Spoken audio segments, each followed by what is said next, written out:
Soy la doctora Carla Rodríguez Burgos y el día de hoy vamos a ver introducción a los métodos cualitativos. En primer lugar, me gustaría explicarles que la importancia de los métodos cualitativos. A veces en las ciencias sociales los métodos cualitativos no son tomados en cuenta, quizá porque no tienen esa fundamentación matemática que tienen los métodos cuantitativos. Sin embargo, el propósito de estos métodos son indagar a profundidad y tener un mayor conocimiento de la información que se quiere recabar. Poco a poco, en el transcurso de este curso, vamos a ir desglosando los tipos de métodos, la elección del método, el instrumento, cómo se construye, las técnicas de recolección de información y algunos ejemplos para que puedan desarrollar, si es así, en su tesis de maestría. Lo importante de esto es que tengan una amplitud de diferentes técnicas y métodos de recolección de información y esto les permita ampliar su conocimiento y obtener información mayor a la que solamente viene en los libros muchas veces. Los tipos de métodos que tenemos, bueno, hay diversos, pero nos vamos a enfocar en este momento solamente brevemente en 6. El primero es el hermenéutico. El hermenéutico se utiliza mucho en las ciencias jurídicas y es a través de la interpretación de información. Creo que este es un método que utilizamos regularmente. Leemos información dependiendo del bagaje personal, de conocimiento que tenemos. Esto nos va dando una propia interpretación de la vida.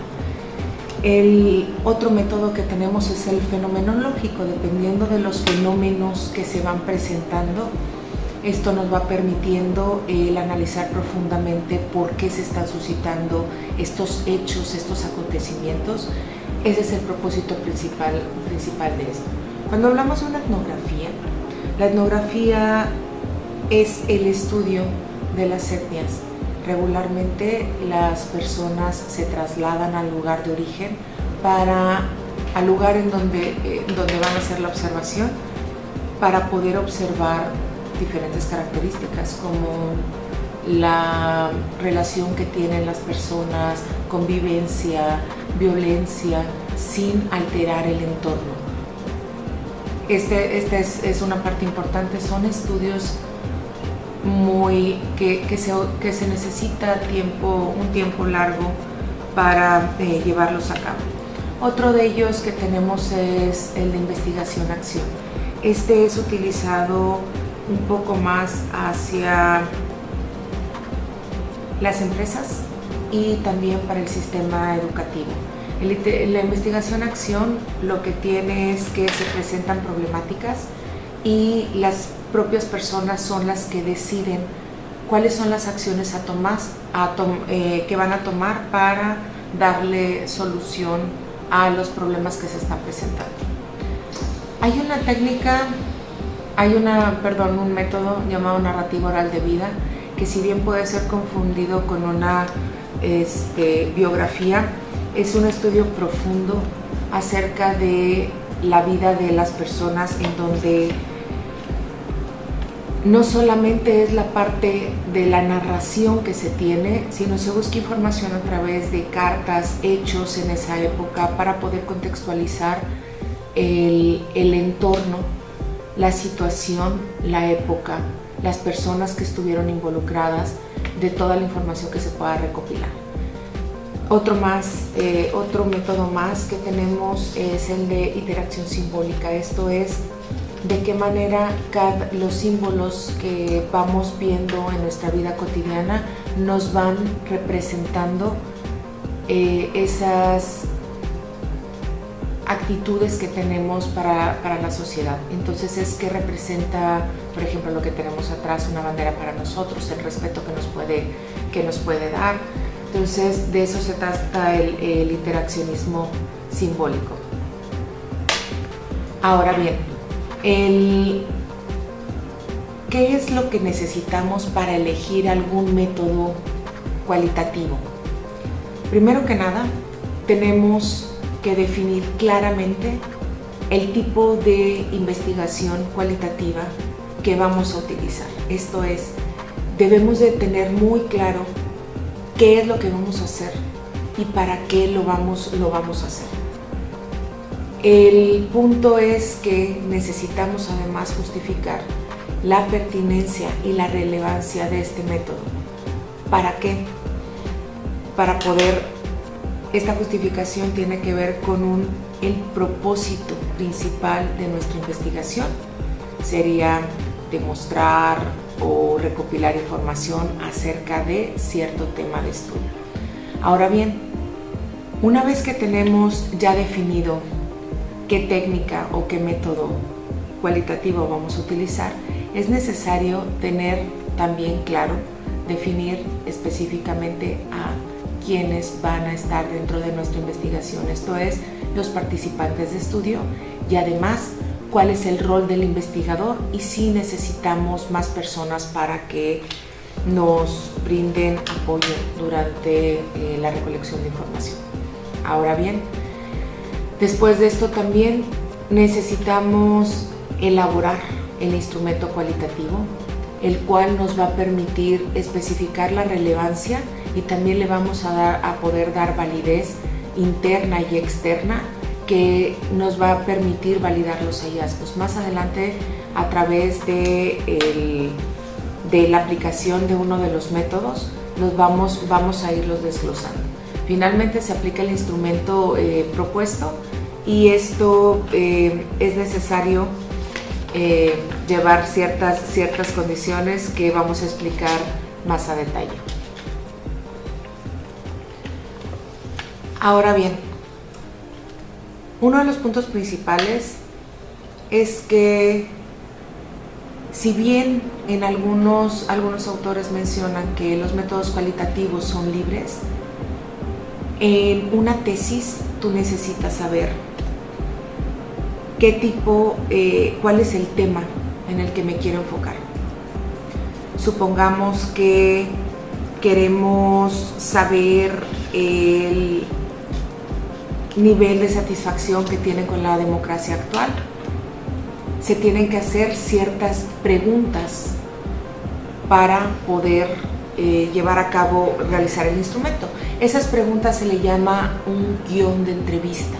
El guión de entrevista son estas preguntas sin respuesta, porque la respuesta nos las va a dar a quien estemos entrevistando o a quien le estemos aplicando un grupo focal, etc. Esto nos va a ir dando una secuencia de preguntas que le vamos a ir haciendo a los participantes. Ahora, este guión de entrevista puede ser validado por expertos o a través de pruebas pilotos. Regularmente lo que pasa es que cuando realizamos un guión de entrevista, aunque cualitativamente podemos irle agregando más preguntas durante la realización o la aplicación del instrumento, hay que ser conscientes que debemos de probar el instrumento antes de esto. Se le llama una prueba piloto, porque es necesario probarlo, porque quizás en la forma en la que preguntamos ese tipo de respuesta que obtenemos, tan simple como a veces cambiar un qué por un cómo o por un por qué, esto nos da diferentes respuestas. Entonces es por eso que se hace una prueba piloto, para poder probar que el instrumento que estemos aplicando esté dando el tipo de respuesta, no las respuestas, el tipo de respuestas que nosotros estemos tratando de encontrar para el propósito de la tesis. Ahora bien, las preguntas que se realizan deben de ser congruentes con las temáticas o las variables que se pretenden investigar. Es necesario que, aunque hay algunas preguntas llamadas rompehielos, esto es para relajar el ambiente, es necesario que las preguntas centrales den respuesta a lo que estamos buscando en nuestra investigación. Ahora, como les mencionaba anteriormente, la investigación cualitativa nos permite esta flexibilidad de agregar o cambiar preguntas cuando estemos ya adentrados en la conversación. Esto nos permite puntualizar algunas temáticas o profundizar la información. ¿Qué técnicas de recolección de información podemos utilizar para recopilar información? Tenemos, por ejemplo, un análisis de contenido cualitativo, entrevistas a profundidad o grupos de enfoque. Vamos a tratar de explicar esta aplicación de los grupos de enfoque para que se den una idea de la relevancia, sobre todo de los métodos cualitativos. ¿Cómo se lleva a cabo un grupo de enfoque? Para empezar necesitas un diseño general. El diseño general es hacer esta parte de logística. Primero que nada necesitas tener muy claro qué es lo que vas a realizar. ¿Cuántos, por ejemplo, grupos de enfoque? Estamos hablando que debemos de estar conscientes que un grupo de enfoque requiere de 6 a máximo 10 participantes, aunque se hace la invitación a 20 de ellos, pero no se permite la entrada más. Y les digo no se permite porque pues podemos tener en una mesa a tantas personas como querramos. Simplemente que recordemos que necesitamos ante un grupo de enfoque que todos los participantes contesten las mismas preguntas. Entonces estamos hablando que si ustedes hacen una pregunta, va a ser respondida por los 6 o 10 participantes que tienen. Entonces cada vez se va alargando más el tiempo del proyecto. Ahora bien, ¿qué pasa con esto? Hay que estar conscientes que en la medida en la que tengamos 20 personas, el análisis de información se hace más complicado. Regularmente la parte cualitativa, el instrumento es más tranquilo, es más fácil de elaborar, a eso me refiero con la tranquilidad, pero a la hora de pasarlo a el análisis, el estar analizando tantas personas nos va haciendo un poco más complicado el análisis. Pero bueno, regresando al punto del diseño general, debemos estar muy claros de seleccionar la temática y además de eso ir seleccionando a este punto de quiénes van a ser mi objeto de estudio, esto es, los participantes del estudio. Si en algún caso vamos a ponerlo así, queremos saber la opinión acerca de los valores que hay en la sociedad relacionados a valores o antivalores, relacionados a la violencia que hay actualmente en el país. Pero queremos preguntarlo específicamente a jóvenes. Esto lo que nos va haciendo es que vamos descartando a los participantes de estudio. Si nosotros estamos concentrados en jóvenes, pues necesitamos acotar la información a preguntar o a tener en estos grupos de discusión o grupos focales solamente a jóvenes. Es necesario justificar dentro de nuestra investigación el tipo de jóvenes que se va a tener. ¿Por qué tipo de jóvenes? Primero definir quiénes son los jóvenes participantes de estudio. De acuerdo, por ejemplo, a el INJUVE, un joven es hasta los 29 años. Se les presenta también, si en dado caso jóvenes son a partir de la pubertad, pero si estamos hablando de temas un poco más hacia elecciones, esto nos conlleva que regularmente se toman participantes mayores de 18 años que ya tengan edad para votar. Entonces de esa forma vamos acotando justamente esta selección de participantes. Ahora bien, tenemos un montonal de jóvenes dentro de nuestra selección de participantes. ¿Con quiénes nos vamos a dirigir? ¿Son estudiantes? ¿Son no estudiantes? ¿Son jóvenes trabajadores? ¿Son jóvenes que estudian y trabajan? Si en dado caso son estudiantes, hay que tener muy claro, por ejemplo, nos centramos en alguna universidad, quizás porque tenemos acceso o porque es el propósito del estudio. Muy bien, ¿de qué carreras? La respuesta que nos pueden dar jóvenes, por ejemplo, relacionados a las ciencias de la salud, es diferente al tipo de respuesta que nos pueden dar jóvenes que están dentro de las áreas sociales o dentro de las áreas de las ciencias exactas. Esto lo que nos va dando es que podamos tener diferentes grupos focales para después hacer comparativos de resultados entre ellos. es un poco el cómo vamos a aplicar y cómo vamos tomando esta decisión del método que estamos realizando. Ahora, anteriormente hablábamos de la entrevista, o en este caso el guión de entrevista. ¿Qué se va a hacer con esto? Si nosotros estamos preocupados por querer saber, queremos indagar acerca de estos valores relacionados a la violencia o antivalores, hay que hacer las preguntas relacionadas con eso. Aunque los temas son abiertos, es necesario que nosotros tomemos el rol del investigador, es justamente guiar a este grupo focal para llevarlos, no dejar que ellos estén saliendo de las preguntas. Tomemos en cuenta que cuando estamos en un grupo focal puede haber personas que sean los detractores, algunos que les gusta,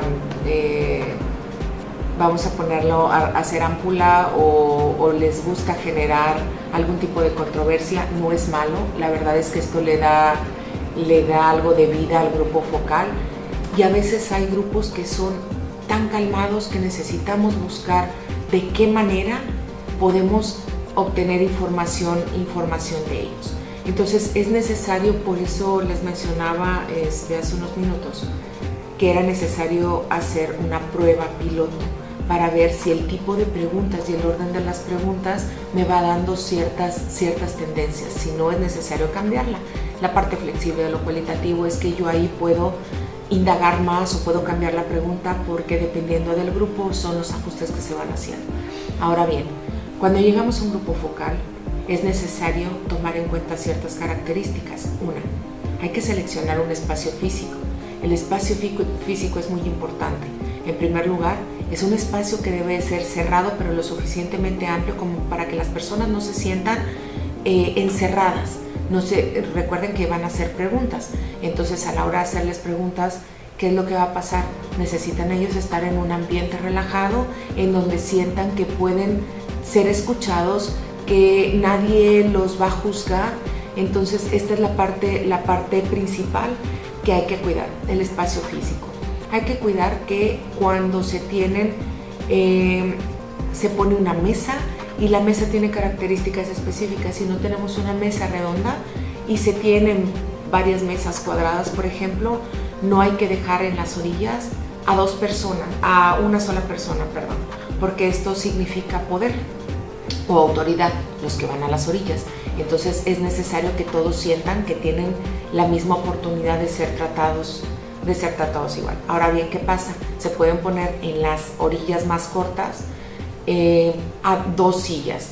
Entonces de esta manera todos se sienten en ambiente. El investigador o moderador en este caso nunca va sentado en una de las orillas, debe estar en medio de ellos.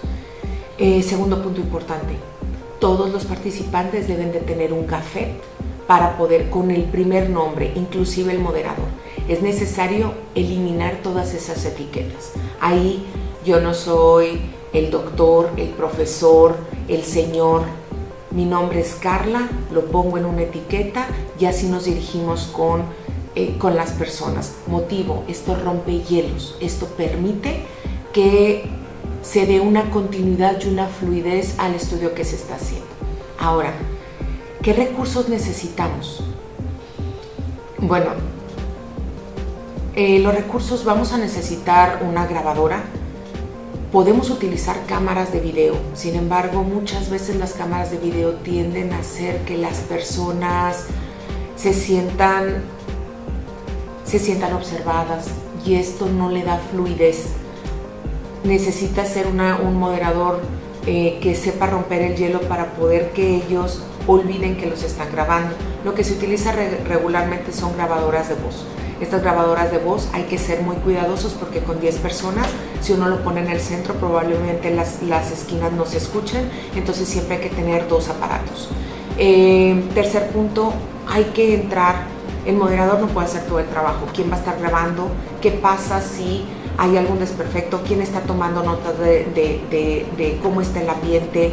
De si está faltando algo, por ejemplo, si en este caso el moderador está centrado tanto en un solo participante que no le ha dado pie a los demás. En este caso hay un supervisor que apoya a este moderador para poderle dar, vamos a ponerle los posibles errores que pudiera haber dentro de la grabación. Ahora bien, este uso del equipo hay que, al entrar ya directamente con los participantes, se les menciona que se les va a grabar. Es necesario que dentro de la mesa se ponga comida, algo para picar. Picar refiriéndome a botana, nada caliente, algo de galletas, dulce, salado, a lo mejor agua, refrescos. Esto va permitiendo el romper, es una convivencia, queremos obtener información, entonces hay que relajar el ambiente, la comida relaja el ambiente. Esto les permite a ellos interactuar, les permite a ellos sentirse lo suficientemente relajados. En un principio es difícil, no quieren agarrar la comida, no quieren hacer ruido porque se está grabando, pero una vez que alguien rompe el protocolo, esto empieza a relajar el ambiente, por lo tanto, el tipo de respuestas son más fluidas. Entonces no se olviden de poner comida al centro, con platos, servilletas. Aquí sí, lo que se pone en el centro hay que ser muy cuidadosos, porque finalmente las personas nos están brindando su tiempo, los participantes su tiempo, su esfuerzo y su conocimiento, vamos a ponerlo de otra manera, la percepción que tienen acerca de la temática que nosotros estamos tratando.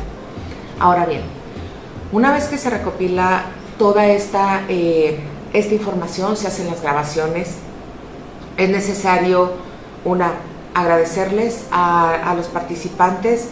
Hay un guión, se puede hacer un guión previo, no solamente con las preguntas, sino el protocolo de reunión, desde el saludo, qué se va a hacer, que tomen en cuenta que no es una examinación, que pueden comer libremente, que apaguen sus celulares.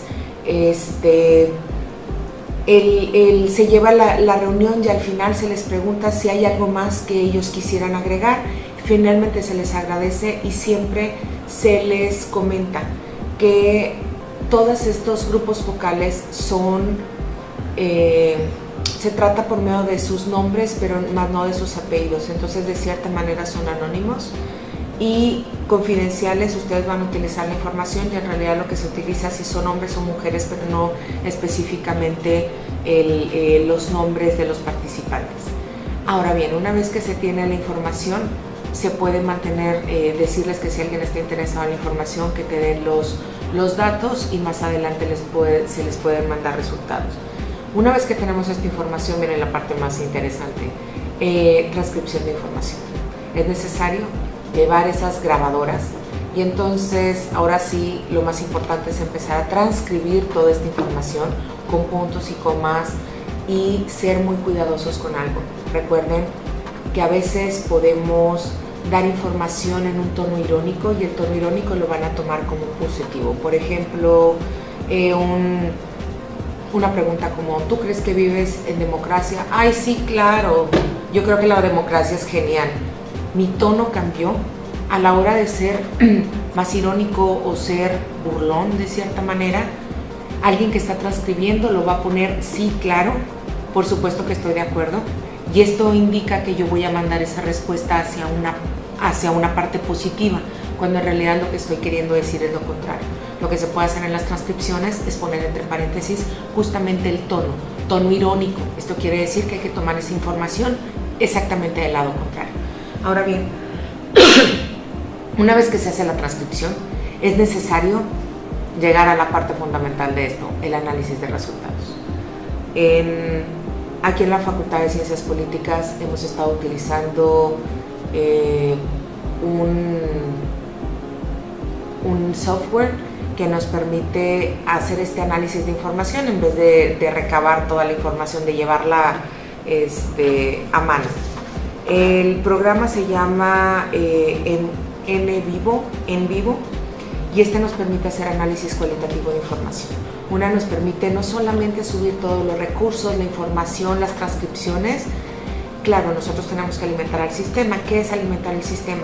No solamente poner la transcripción a través de un Word, esto nos lo permite en vivo, pero además de eso, hay que ponerle el árbol o categorización. Esto es, el sistema va a ser alimentado por estos nodos o por estas posibles, de cada una de las preguntas se hacen posibilidades de respuestas a través de este análisis de información que estoy haciendo. Previamente, una vez que está transcrito, necesito empezar a validar las respuestas. Esto es, no solamente yo como investigador o haciendo en el proceso de formación de investigación de una tesis, no solamente lo valido yo, sino que pido a alguna otra persona que lea las mismas respuestas y empiece a hacer estas categorizaciones. Por ejemplo, si estábamos hablando de estos valores de la violencia, relacionados con la violencia, entonces podemos poner valores y pueden ser valores positivos y valores negativos. Ahí estamos formando los nodos. El primer nivel son valores, pero el segundo nivel tiene que ver respuestas positivas y respuestas negativas. En las respuestas positivas vamos a suponer que los valores que están relacionados con la no violencia, un supuesto que nos estén dando ese tipo de respuestas, serían el respeto a las minorías, la tolerancia, el respeto a los derechos de los demás.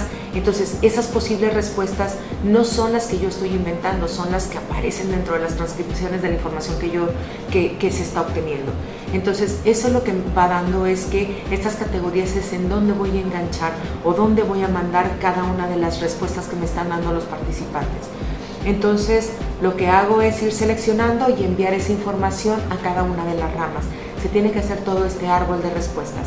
Lo único es que yo como investigador y que estoy haciendo la tesis precisamente, yo soy el que está involucrado con esta información. Sin embargo, lo que hago es darle esta información a alguien más para poder entonces corroborar la información y de esta manera le estamos dando una validez a el análisis que estamos realizando. De la misma manera que la validez del instrumento se lo damos a partir de que hacemos estas pruebas piloto o vamos con expertos para poderle dar validez. Esto es una breve introducción a los métodos cualitativos, una manera práctica de hacerlo, y entendamos para qué nos sirven estos métodos cualitativos. Lo principal es que el método cualitativo nos permite recolectar información cuando tenemos temáticas generales y no sabemos hacia dónde ir. Por ejemplo, cuáles son estos valores relacionados hacia la violencia o hacia la democracia. Entonces, ¿cómo puedo buscar teóricamente ciertas respuestas que me dan autores relacionados al tema? Pero también puedo indagar a través de la misma sociedad qué tipo de respuestas son las que ellos me pueden poner. Ahora, regularmente se puede utilizar esta técnica cualitativa, extraigo la información y esto me permite muchas veces hacer el siguiente paso, que es, por ejemplo, la aplicación de un método cuantitativo. En este caso, yo las respuestas que obtengo de la parte cualitativa, hago un seguimiento, hago un cuestionario para después hacerlo a una población más alta. De otra manera, viendo el método cualitativo del otro lado, es que yo tengo información de estos valores, por ejemplo, del respeto, la tolerancia, los derechos que tienen, pero lo que quiero es indagar más profundamente para ellos a qué se refieren con respeto. El respeto a las minorías, ¿cuáles minorías? ¿A cuáles ellos les dan prioridad? Entonces, es utilizar precisamente este método cualitativo para profundizar en las respuestas. Es esta manera en la que a veces se demeritan los métodos cualitativos, pero tienen mucha relevancia, porque permiten, siempre les he dicho a mis alumnos, permiten ver el corazón de lo que estamos haciendo. No es la parte, llamándole corazón, creo yo que no es nada más la parte matemática cuantitativa, que si bien es importante y podemos abarcar una mayor cantidad de población cuando seleccionamos tanto a la población objetivo como el tipo de muestreo que estamos realizando, hay que tomar en cuenta que cualitativamente podemos saber no solamente respuestas como la tolerancia, sino es ver si realmente las personas que están participando dentro de este estudio pueden profundizar acerca de qué es ser tolerantes para ellos. Espero que esto les haya servido para que puedan irle dando un enfoque cualitativo a su tesis. Muchas gracias.